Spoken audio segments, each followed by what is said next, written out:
magandang Ate Charo ay aking ko pong babatiin ngayon. Magandang tanghali po. Maraming salamat po sa inyong pagpapaunlak sa amin. Yan po. So, sa punto po ito, isang karangalan po na aking pong ipakilala ang magbibigay inspirasyon po sa ating lahat. Ang bata pong ito ay kinukwento ng ating mga guro na hindi lamang isang ordinaryong bata, na alam nila noon pa na magbibigay talaga ng inspirasyon sa mga susunod pang henerasyon. So hayaan niyo po na ibigay ko muna ang detalye ng kanyang pagkakakilanlan sa inyo bago natin siya iharap sa ating talatindigan. Siya po ay isinilang noong November 1, 1985. Ang mapapalad po niyang mga magulang ay si Ginoong Ernesto Sebastian Bautista at si Ginang Violeta San Pedro Bautista. Ang mapalad pong kabiyak ay nagngangalang Jeline Mutya Salamat Bautista. Dito po siya sa atin, sa paaralang Abulalas, mababang paaralan ng Abulalas, nag-aral ng kanyang elementarya. Ang kanya naman pong sekundarya ay sa St. Mary's College of Hagunoy.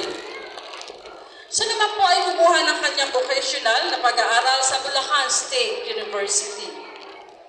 At ganun din ay nag-aral siya ng BS Agriculture sa kaparehong universidad. At nag-aral din po siya sa La Consolacion University of the Philippines. Kumuha po siya ng NC2 Caregiver. Ganon din, sa DeSalle, sa kaparehong universidad, ay nag-aral po siya ng BS Business Administration, Major in Finance Management. Siya pa ay naging kitchen staff sa Pizza Hut Incorporated noong 2008-2009. Naging cook sa Hug's Bread Cafe Salon and Grill sa Singapore. Siya rin po ay naging assistant kitchen supervisor sa Max's Restaurant, Malolos Branch. Naging clerk 2 sa Provincial Government of Bulacan Medical Center. Sa kasalukuyan po ay isa siyang matagumpay na owner and CEO ng dalawang branch ng kanyang J-Best Catering Services and Rentals. At ganoon din po ay meron pa siyang isang J-Best sa CEO Malolos Canteen. Ang ating pong ginagalang, ang ating pong kinilala mula sa ating mga guro na nagpatunay ng kanyang kagalingan habang siya pa ay nag-aaral dito sa ating paaralan. Ang hinahangaan po ng maraming mga kabataan dito sa Abulalas, siya po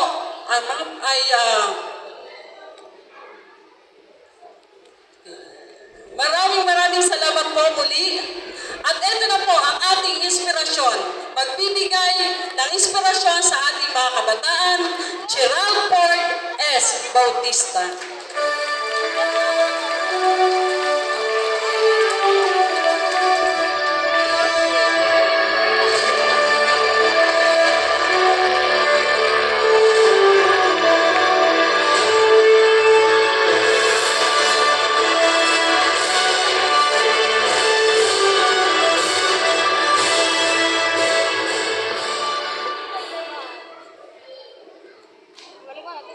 Hello po, mga bata, magandang buhay, mabuting tao, una na po sa lahat ang isang masiglang pagbati pa sa ating ginagalang na kapitan ng Barangay Abulalas kay Kapitan Limanado M. Mercado. Sa ating pong Vice Mayor na Hagunoy, kay Vice Mayor Ate Charo C. Alvarado,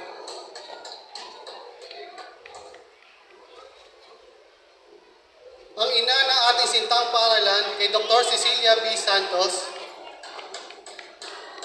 ang Pangulo ng GPTA kay Ginang Melody, kay Kagawad Maricel Caparas, sa mga magulang, mga mahuhusay na guro, mga masisipag at mapusiging batang tumanggap at tatanggap ng mga karangalan, mapagpala at malugod na pagbati po sa inyong lahat. Sa muli ko pong pagbabalik sa paaralang nag-umpisang bumubog sa aking pagkatao, hindi ko maiwasang makadama ng lungkot. Lubos kong naalala ang isa sa pinakamatatag at tunay na mahusay na gurong nagturo hindi lamang sa aming mga magkakapatid at kundi sa inyong mga bata na marami pang katulad kong namulat sa tunay na halaga ng buhay. Ang aming ina na si Ginang Violeta San Pedro Bautista. Pero po sa pagkakataon kong ito, alam kong napapangiti ko ang aking ina. Dahil sa pagtindi ko sa inyong harapan upang makapagbahagi ng aking natutunan sa buhay. Pagiging matatag. Katulad ng aming ina. Yan ang sandata sa mga pagsubok at hamon sa buhay. Sa aking gunita, lahat kayong naririto ay tunay na may husay at galing sa maraming bagay. Kaya alam kong proud na proud sa inyo ang inyong mga magulang. Katulad ng aking ama at ina na nabigyan ko din ng ngiti sa kanilang mga labi. Sa aking mga kanakamit na tagumpay, kasama ang aking minamahal na asawa na si Ginang Jeline Mutia Bautista.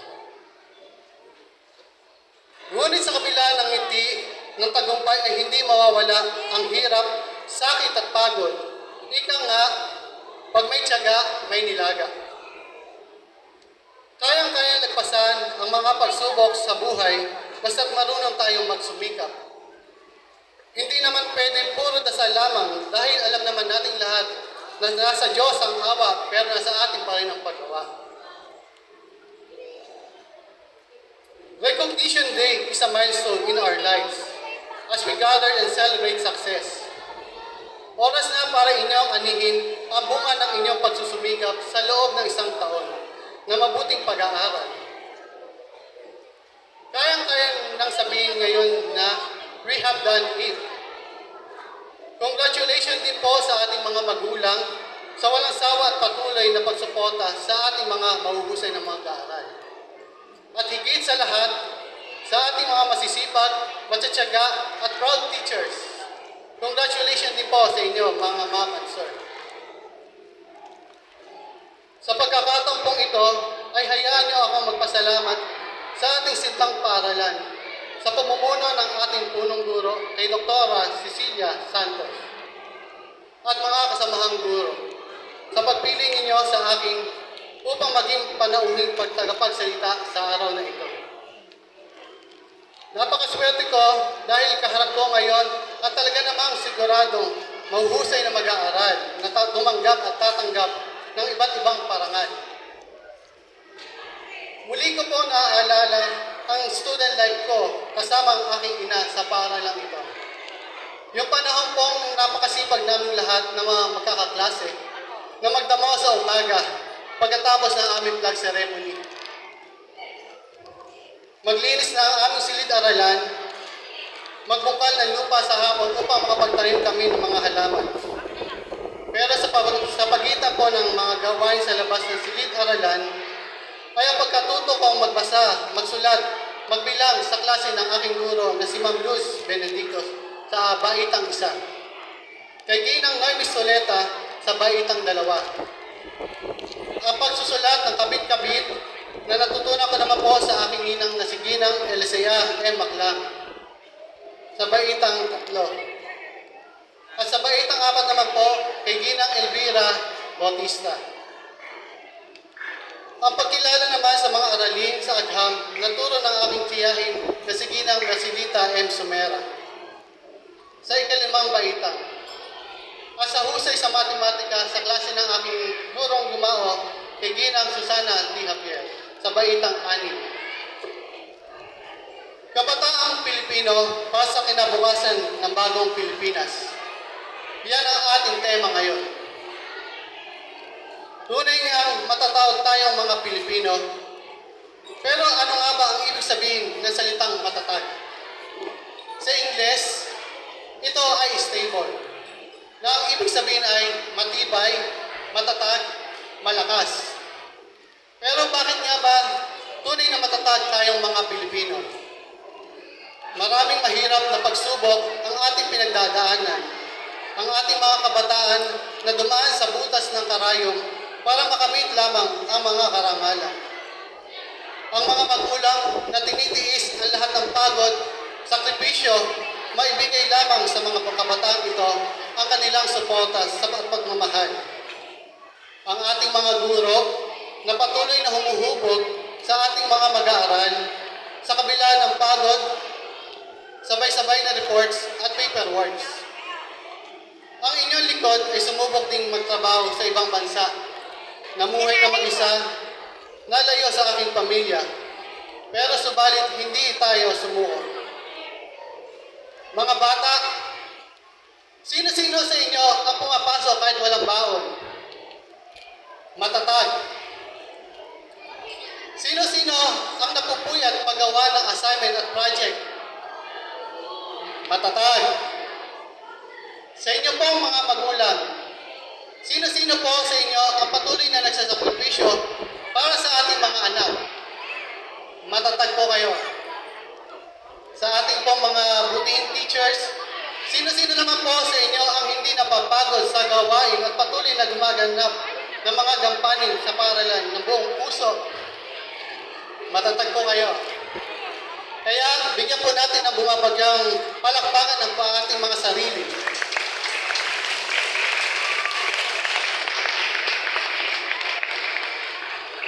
Sa punto pong ito, ay nais ko lamang pong ibahagi sa inyo ang isang kwentong na naibahagi lamang din po ng aking kasamaan sa aking catering services, ang aming cook. Minsan po kami nagkakwentuhan kasama ng aking asawa. Labis akong natutuwa sa kwento ng aking taga-cook, ang cook. Sa pagpupusigi ng kanyang anak mula sa kwento, mahirap ang buhay. Aniya, kailangan niyang kumayod na mabuti para sa kanyang 7 anak. Nasa kasalukuyan ng isa lamang bubuhay. Sa kasalukuyan siya lamang po ang bubuhay sa kanyang mga anak. Dahil sa kadahilan ng lumaw na ang kanyang asawa. Nasa ika-5 baita na ang kanyang pangatlong anak na si Roy. Sa tuwing walang pasok si Roy, siya ay nangongolekta ng mga patapong bagay na maaari pang maibenta sa junk shop. Minsan din si Roy ay sumasama sa aming pagbubuhat at may extra sa aming catering services pagkatapos ng isang event. Mayroon siyang alkansya na gusto niyang mapuno mula sa kanyang kinikitang pera para magamit niya sa kanyang pag-aaral at makatulong sa kanyang ina. Sa madaling salita, siya ay kumikita na habang nag-aaral. Matalino siya sapagkat siya ay laging kasama sa top 10 ng kanyang klase mula pa noong ay nasa grade 1. Kaya proud na proud ang kanyang ina sa kanya. Talaga namang may kabutihan ding nagagawa ang kahirapan sa mga bata. Maaga pa lamang po ay nalalantad na sila sa pakikibaka sa buhay. Kaya nagiging matatag sila sa pagharap sa mga suliranin sa buhay. Naging malikhain sila sa paghahanap ng mapapatakitaan para maitulong sa kanilang magulang. Kapuri-puri ang mga batang maagap nagigising na sa katotohanan. Sa kanilang pawis, manggagaling ang kanilang kabubuhay upang makamit nila ang magandang kinabukasan para sa kanila. Sa puspusang pag-aaral at paggawa natin, dapat maimulat ang mga mag-aaral sa panahon natin ngayon. Sa aking pananaliksik, ito ang naging panuntunan sinunod ng ating pambansang bayaning si Rizal sa kanyang munting paaralan sa Dapitan. Naniniwala ang ating pambansang bayani na maaga pa dapat nang ituro sa mga bata ang pagmamahal sa paggawa at ang pagiging matatag sa buhay. Sa murang edad ni Roy, ay may direksyon na agad ang kanyang buhay. Sa pamamagitan ng pagbabanat ng buto at pagpapatulo ng pawis, siya ay kumikita na. Hindi na siya matitigil sa kanyang pag-aaral, May tiyak naman silang mababaong mga magkakapatid at may kaunti pa siyang maibibigay sa kanyang ina. Life is like a play. Ready, aim, fire. Ready means getting all the knowledge you could have to achieve your goal.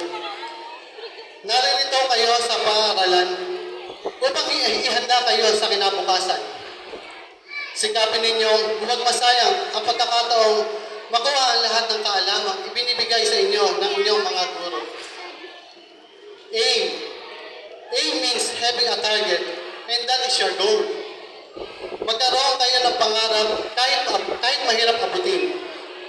Mangarap kayo para sa inyong mga sarili, para sa inyong pamilya. And fire. Fire means facing all the struggle and taking out all the barriers that are blocking your way toward your goal. Huwag basta-basta mawala ng pag-asa sa mga pagkakataong nadadapa ka. Kailanman ay hindi madaling makamit ang tagumpay. Remember, inventors and scientists failed 100 times before they came up with their perfect invention. Failure doesn't mean you are a failure. It means you have not succeeded yet. Hindi ibig sabihin, noon ay hihinto ka na sa pagtupad ng inyong mga pangarap.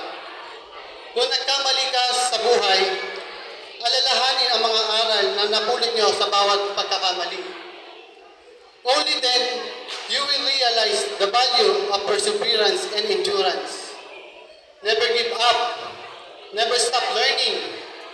Never stop dreaming. Sabi nga nila, libre lang ang mangarap, kaya taasan nyo na. Muli, binabati ko po kayong sa inyong mga tagumpay. Maraming salamat at magandang araw sa ating lahat.